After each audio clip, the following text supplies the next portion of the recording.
The shortest, sharpest. Your TV has two menus. You've only ever seen one of them. The one they hid from you is the one that actually matters. Your TV has a hidden menu, and it changes everything. Your television has a hidden menu.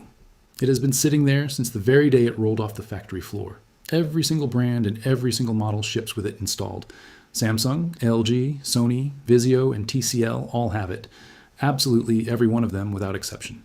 The system contains special settings that professional calibrators charge upwards of $300 to adjust. You have never once been shown this menu. In the next 9 minutes, I'm going to show you exactly how to find it and precisely which 3 adjustments you need to make. This is what is actually happening inside your screen right now. Your TV did not leave the factory calibrated for your living room. It left the factory programmed for one specific purpose, to stand out on the showroom floor of a retail store. Think back to the last time you walked through a large electronics retailer. There were 40 televisions lined up in a single row, all blasting under intense commercial fluorescent lighting. Every single panel was competing to be the brightest, most eye-catching object in the entire aisle. Manufacturers deliberately calibrate their devices for that exact environment, not yours. They push the backlight to extreme levels. They crank the color saturation well beyond anything that looks natural. They apply a motion smoothing algorithm set so aggressively high that every film you watch looks like it was recorded on a cell phone camera back in 2009. You noticed this problem the very first night you brought your TV home and sat down to watch a movie you love. Something looked wrong. Human skin tones appeared orange and unnatural. The shadows in dark scenes looked washed out and flat. The motion of every scene felt completely off. Not cinematic, not natural, but oddly plastic and artificial, like watching a daytime soap opera. So you went into the standard picture settings menu and started experimenting. You tried vivid mode, you tried standard, you tried cinema, expert, and movie. Some modes were even worse than the default. None of them were right. And here's the exact reason why. The settings that actually fix this problem are not in the menu they gave you. The menu you were handed is not the real control system. Every commercial television has 2 completely separate menu systems living inside it. The first one is the menu you have always been using. It is called the consumer menu. This system gives you control over brightness, contrast, sharpness, and color temperature, but only within a deliberately restricted range that the manufacturer decided you are allowed to touch. You have been operating an intentionally crippled version of your own television this entire time. You paid full price for a device that has been quietly holding back on you since day one. The second system is called the service menu. Engineers use it on the production line to calibrate every individual panel before it ships out of the factory. The system sits completely beneath the consumer menu you have always known. It contains the full RGB white balance broken down into individual gain and offset values for each color channel. It holds the actual backlight ceiling, not the artificial slider range you have been given. It contains the motion processing kill switch at the algorithm level itself, not a softened consumer-friendly version of it. You access this menu through a specific button sequence on your remote control. No tools required, no disassembly, no extra hardware of any kind. It is simply a combination of button presses that exists in every service manual ever written for your television. Manuals created for repair technicians, distributed to authorized service centers, and never once promoted to the actual person who bought the TV. But the data is out there. It has been documented, and I found it. The sequence is coming. But first, you need to understand exactly why this information was never inside the box. The television calibration industry generates hundreds of millions of dollars every year. A certified ISF calibration, which is the gold standard used by professional home theater installers, costs anywhere between $200 and $500 per television. The technician shows up with a colorimeter, a laptop, and a 2-hour appointment window. What they spend most of that time doing is adjusting the exact 3 settings I'm about to show you.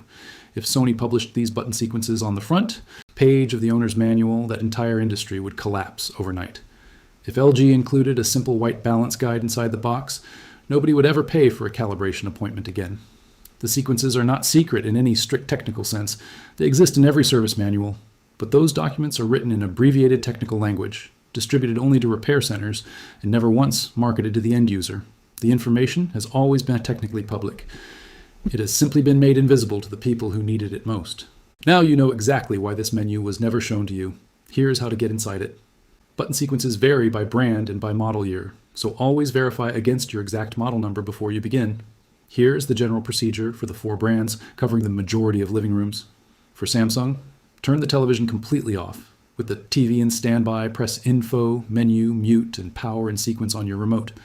Some model years use a slight variation of this combination. The complete chart organized by model year is linked in the description below.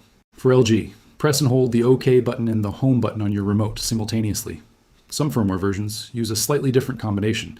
The full list is in the description. For Sony, press menu, then follow a specific sequence of directional buttons. The exact order depends on whether your panel was manufactured before or after 2020. The detailed breakdown is in the description below. For Vizio and TCL, these brands use manufacturer-specific sequences. The complete list for both is in the description. Getting into the system is the easy part. Knowing exactly what to touch and what to leave completely alone is what separates a better picture from a permanently damaged television. Before you press a single thing inside the service menu, you must do one thing first. Take photos with your phone right now. Document every single value you see on every screen before you touch anything. That photo record is your undo button. Service menus on most televisions do not include a factory restore option. If you change a value and cannot remember the original number, the only recovery path is a full firmware level factory initialization. Photograph everything before touching anything. This is not optional. There are exactly 3 settings worth adjusting for picture quality improvement. Number 1, white balance. Look for a setting labeled 2-point white balance or 20-point white balance. This section will show you the RGB gain and offset values listed out individually by color channel. Most televisions leave the factory with a blue bias built in. The blue gain channel runs slightly hotter than the red or the green. This is why white objects on your screen look cold and clinical instead of neutral. It is why human skin tones drift slightly toward an unnatural hue. It is why the entire image feels subtly wrong, even when you cannot pinpoint the exact reason. Bring the blue gain down by 1 or 2 points, or nudge the red gain up slightly until a white reference image on your screen looks genuinely white, too. Your eye in your room under your lighting. Make only small adjustments. Exit the menu, watch real content for 10 minutes, and return only if needed. Patience here is everything. Number 2, backlight ceiling. This value represents the true maximum brightness your panel will ever produce, and it sits completely beneath the range of the consumer brightness slider. Manufacturers set it high to create maximum visual impact on a brightly lit showroom floor. Dropping it by 15 to 20% reduces power consumption, lowers the panel's operating temperature, and meaningfully extends the working life of your LEDs. The picture will still be bright. It will simply be bright without obliterating shadow detail in dark scenes. Your eyes will be noticeably less fatigued during long viewing sessions. That alone is worth the 5 seconds it takes to adjust. Number 3, motion processing. Search for any setting labeled MMC or MEMC or FRC or motion enhancement. Turn it completely off, not low, not reduced, off. The consumer cinema mode on most televisions quietly leaves a residual version of this algorithm running even when you select the most film-accurate profile available. The service menu eliminates this processing at the root level. This single adjustment is the reason a calibrated television looks like a film and an uncalibrated one looks like a live news broadcast. Make one change at a time. Exit the menu, observe the result on actual content, and then return. Never attempt to perfect the entire system in a single sitting. You will make mistakes you cannot easily reverse. Now here's the part I genuinely did not expect to find when I went deep on this research. On OLED panels specifically, the service menu typically contains a setting called Pixel Orbit, or ASPL. This is the burn-in protection logic built into the display hardware. On many sets, this protection feature is not active by default when the television leaves the factory. Enabling it costs you absolutely nothing visually, but after 3 to 5 years of daily use, it measurably reduces the risk of permanent image retention, which is the primary failure mode of OLED technology. It takes 10 seconds to find and enable. If you spent $2,000 or more on an OLED panel, those 10 seconds are absolutely worth your time. Do not skip this step. One more thing worth knowing before you close this menu for good: if you ever sell this television, run a factory initialization from the service menu, not the standard consumer factory reset. The ordinary reset does not touch any values stored in the service menu.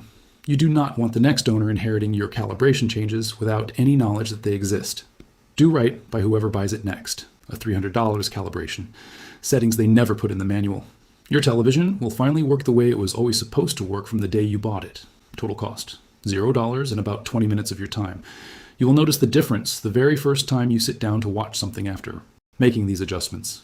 The image will look the way your expensive television was always capable of looking. You just were never told how to unlock it. And if you learned something today that your owner's manual never bothered to explain, hit the subscribe button and share this with someone you know who has been staring at a soap opera effect screen for years, wondering why their picture never looks right. Now they will know exactly why, and exactly how to fix it. See you in the next one.